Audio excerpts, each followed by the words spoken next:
नमस्कार साथियों, स्वागत है आपका एक और नई जबरदस्त कहानी में। साथियों, कहानी अच्छी लगती है तो वीडियो को लाइक और चैनल को सब्सक्राइब करना बिल्कुल ना भूले और हाँ, कहानी को अंत तक पूरा जरूर सुनिएगा। तो चलिए शुरू करते हैं। इमली अपनी माँ माला से बात करते हुए कहती है, माँ, दीदी की करतूत की वजह से जीजा जी को कितना भुगतना पड़ रहा है।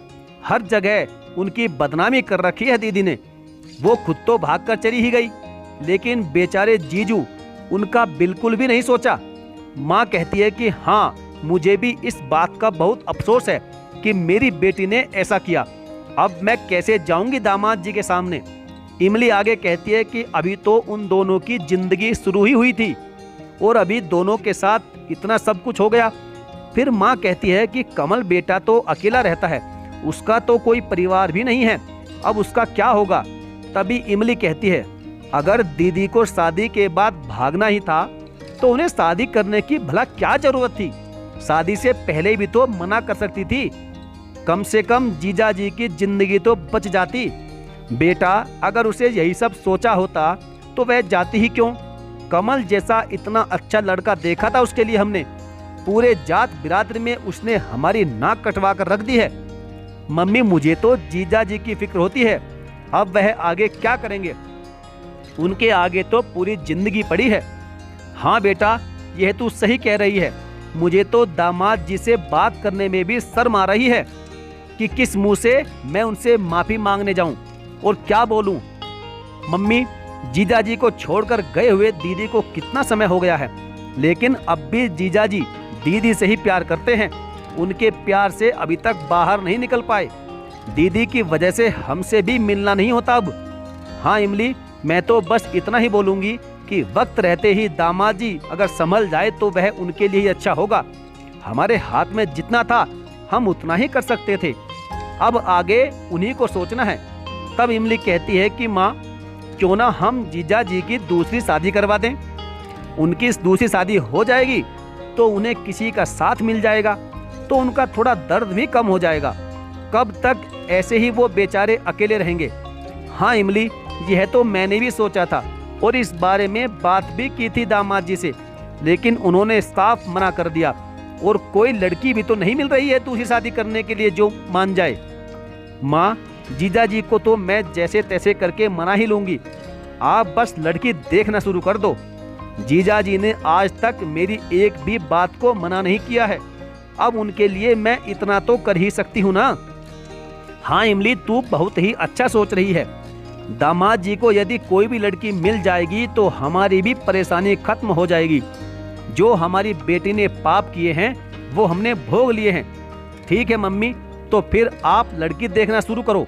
मैं भी आज शाम को जैसे ही जीजा जी घर आते हैं उनसे उनकी दूसरी शादी के बारे में बात करती हूँ।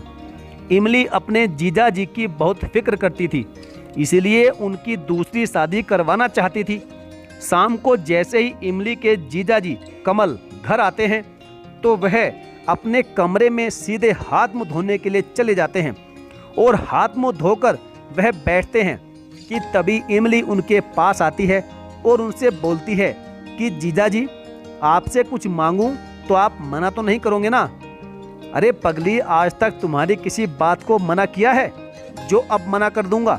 तुम बस बताओ क्या चाहती हो, ऐसा क्या है मेरे पास जो मैं तुम्हें दे सकता हूँ। जीजा जी, आप दूसरी शादी कर लो। कब तक दीदी की गलती की सजा खुद को ऐसे ही देते रहोगे। यह क्या बकवास कर रही हो तुम इमली। मैं दूसरी शादी भला कैसे कर सकता हूँ। क्यों नहीं कर सकते आप दूसरी शादी।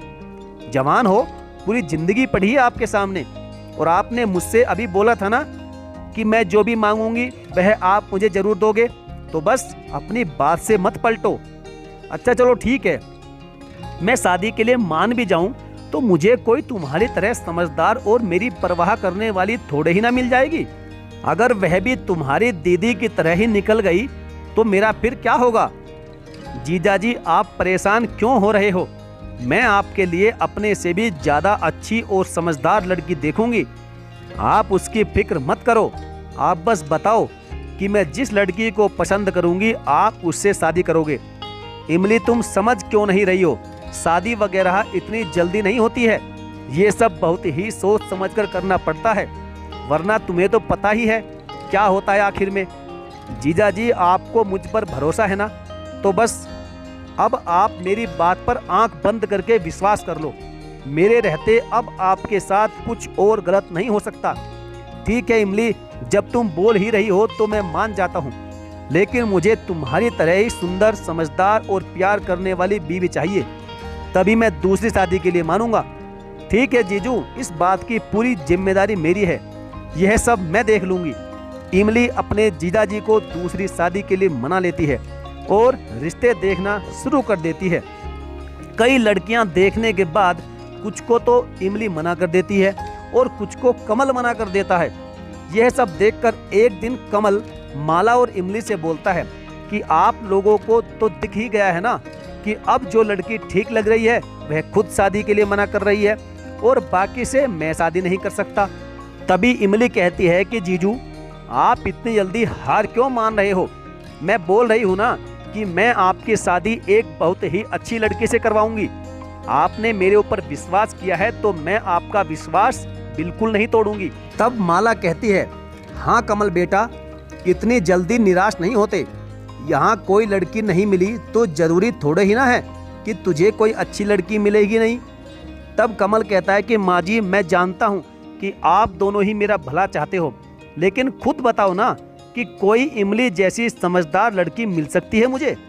इमली कहती है कि जीजा जी, आप मेरी तारीफ करना बंद करो। मैं अपने जीजा जी की दूसरी शादी करवाना चाहती हूँ। मैं अपनी शादी का बाद में सोचूंगी। मम्मी आप ही बताओ, मैं सही बोल रही हूँ ना? कमल बेटा, एक बात बोलूँ, अगर तू बुरा ना माने तो। माँ जी, आप भी कैसी बात कर रही हो? मैं भला आपकी बात का बुरा क्यों मानूंगा? बेटा, इमली की भी शादी की उम्र हो गई है और इमली बहुत सुंदर और समझदार है, उसे सब पता ही है। तो तुम दोनों ही आपस में शादी कर लो ना। जब एक दूसरे को समझते हो तो यही सही है। तब कमल मन ही मन में कहता है कि चलो यही सही है। कुछ देर के बाद ही सही, लेकिन इन्होंने मेरे मन की बात कही तो सही। तभी इमली कहती है कि माँ, आप ये क्या बोल रही हो? मैं जीजा जी की दूसरी शादी करवाना चाहती हूँ, लेकिन इसका मतलब यह तो नहीं कि मैं अपने साथ ही जीजा जी की दूसरी शादी करवाने के लिए मान जाऊं। इमली बेटा, तुझसे ज्यादा कमल को कोई दूसरी लड़की नहीं समझ सकती। तू भी उसकी चिंता कितनी करती है, तू खुद बता। यदि कोई और आ गई और वह भी ऐसे ही निकल गई तो क्या होगा?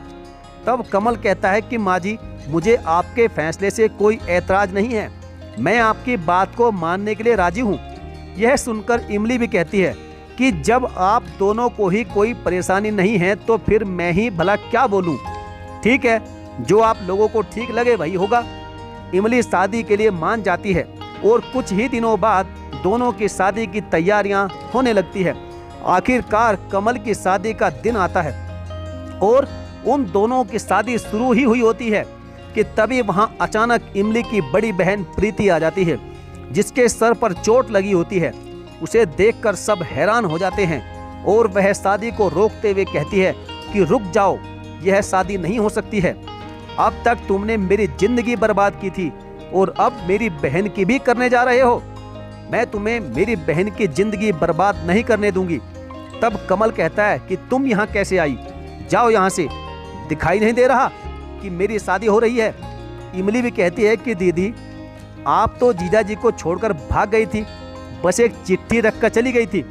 आपको पता भी है कि जब वह अपनी जिंदगी में आगे बढ़ रहे हैं, दूसरी शादी कर रहे हैं, तो वापस आकर आप क्या साबित करना चाहती हो?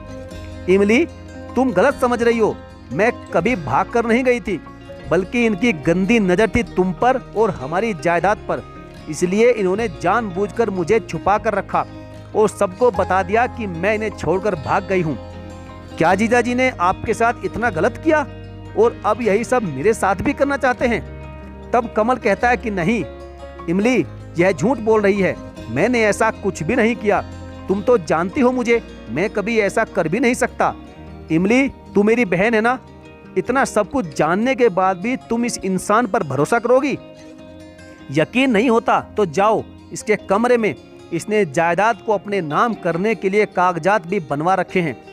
तभी इमली और प्रीति की माँ कहती है कि मुझे समझ नहीं आता कि मैं क्या करूं। इस इंसान की वजह से मेरी एक बेटी की जिंदगी बर्बाद तो हो गई है और अब ये दूसरी बेटी की भी जिंदगी बर्बाद करने जा रहा है। तभी इमली कहती है कि माँ, मैं तो जीजा जी की दूसरी शादी करवाना चाहती थी।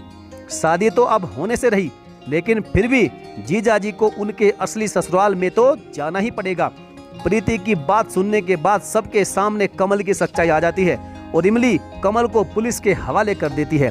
तो साथियों, यह थी आज की हमारी कहानी। आपको कैसी लगी आप हमें कमेंट करके अवश्य बताएं। और हाँ, यदि आपने हमारे चैनल को अभी तक सब्सक्राइब नहीं किया है तो सब्सक्राइब करके बेल आइकन को जरूर प्रेस कर लीजिएगा।